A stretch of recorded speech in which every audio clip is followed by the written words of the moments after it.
The Attorney General's case in New York, frankly, should have never been brought. And if his name was not Donald Trump, and if he wasn't running for president, I'm the former AG in New York, I'm telling you that case would have never been brought. How's everybody doing? My name is Anthony Brian Logan, and today we got to talk about former governor of New York and former New York Attorney General Andrew Cuomo defending Donald Trump alongside Judge Judy. Now, this is very interesting because we all know Andrew Cuomo, stone cold, stomp down Democrat, not really a fan of Trump. I don't think Judge Judy is necessarily a big fan of Donald Trump being the president, but regardless of whether they like him or not, whether they voted for him or not, anyone can see that this whole New York City hush money situation, anyone can see that that trial is politically motivated. And if you believe in the rule of law, if you believe in our justice system being intact and not being tainted with political nonsense, then you should be against this conviction and you should be against the case being brought at all. Now, there's a lot we got to get into. First, we're going to get into Judge Judy speaking to Chris Wallace, not his dad. Shout out to Mike. Then we're going to get into what Andrew Cuomo said with Bill Maher. And of course, I will link to everything in the box. But without further ado, let's go ahead and roll it. Pretty clear he wanted to push all of the trials past the election, which he succeeded in, with the exception, it appears he's going to succeed in, with the exception of the Manhattan hush money trial. That kind of effort to just use procedural motions, whatever, is that the justice system working?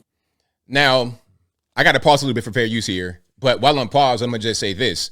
All these measures and procedures and whatnot to delay the proceedings, to try and put a stay on things, all this is just part of the game.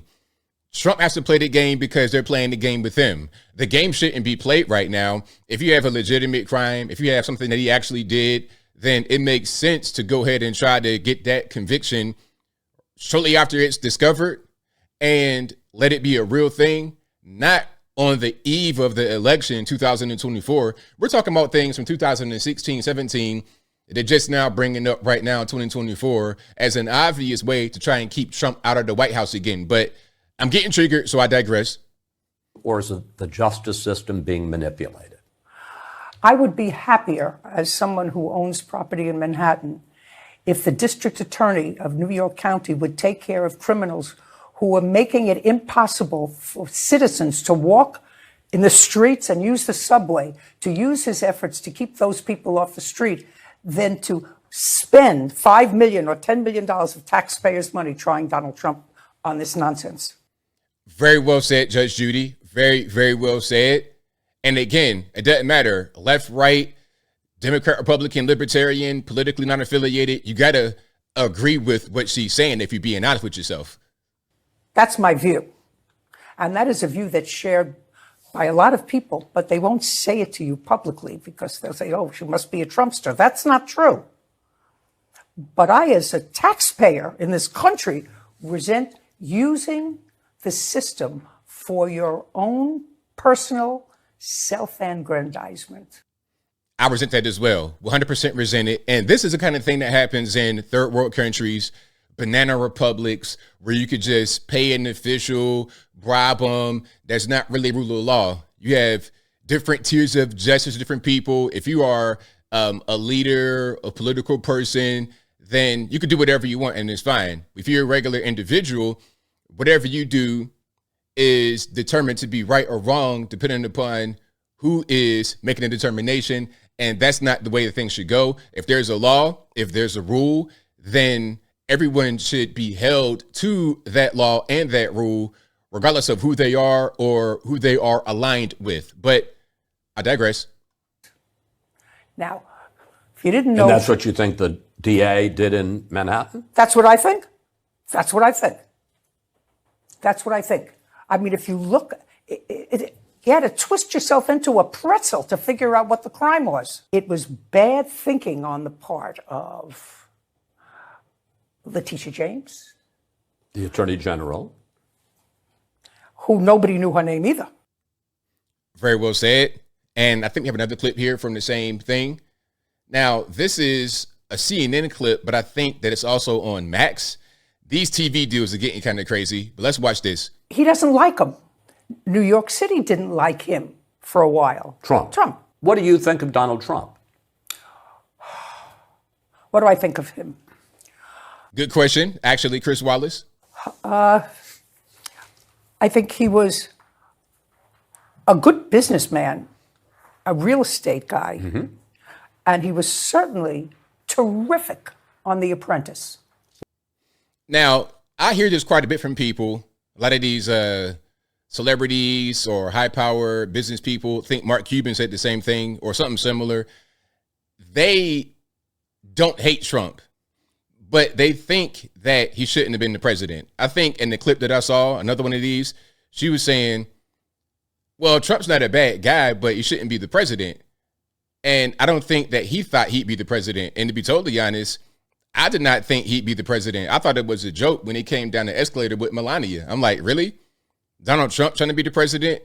But it turned out to be a good thing, in my opinion, because it kind of shook up the political system and the way things were going. We were getting into a one-party state, no freedom, no rights, no nothing. He came in there and shook things up. And now we're seeing that the establishment is fighting back to try to put a genie back in the bottle. That's what's going on. So if for nothing else, he has exposed this to the average person. Now let's keep on going here. We're going to get into the Andrew Cuomo, Bill Maher interview. And by the way, again, Andrew Cuomo was the governor of New York. His father, Mario, was also the governor.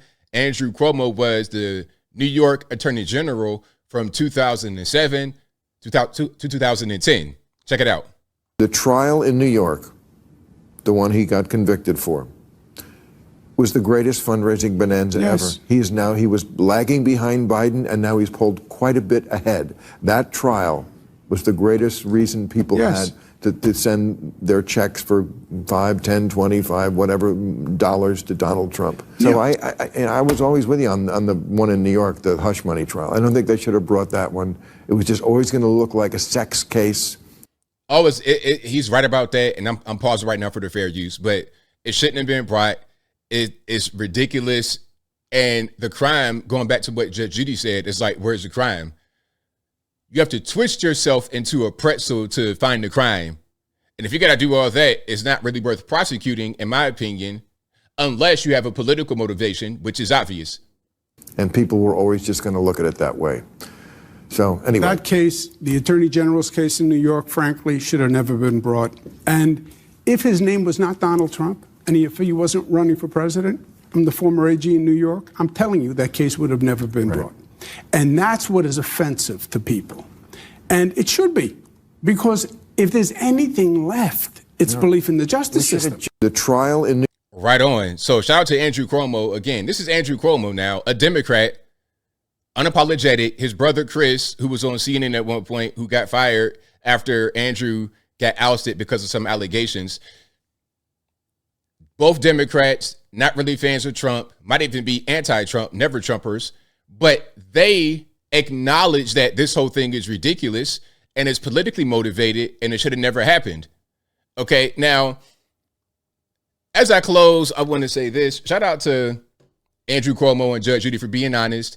You know, listen, I may not agree with somebody on everything, but I can respect honesty. As long as you're being honest, I respect that. We may not always agree. That's totally fine. But don't sit there and tell me a lie right in my face. Everyone knows that these cases are bogus. It's Banana Republic, BS that shouldn't be happening. It doesn't matter what political affiliation you're with, because ultimately, as wrap it on up, put the bow on top, this same lawfare can be used against anyone, regardless of whether they're black, white, Puerto Rican, candy stripe, Democrat, Republican, Libertarian, non-affiliated. It can be used against anybody. You're kind of setting precedents here to have this whole thing play out in front of the public without much kickback. And I think I'll leave that right there for now. And what say you? What's your take on what Judge Judy said? And also Chris Cuomo, do you think they're right? Do you think they're wrong? Whatever your thoughts are, let me know in the comments below. You guys know where I'm at. They are 100% correct. And I respect honesty. Again, I don't care who you are. You could be LGBT. It doesn't matter. As long as you are honest and truthful, and you could look up things objectively without the bias on your shoulder, I respect that. So they most certainly gave my respect. I don't agree with Andrew Cuomo on most things politically, probably 99.9%, but I can still respect him for his ability to go on television and tell the truth. But whatever your thoughts are, please let me know in the comments below. And that's all I got to say for this video. If you like what you heard, please comment, rate, share, and subscribe. Peace.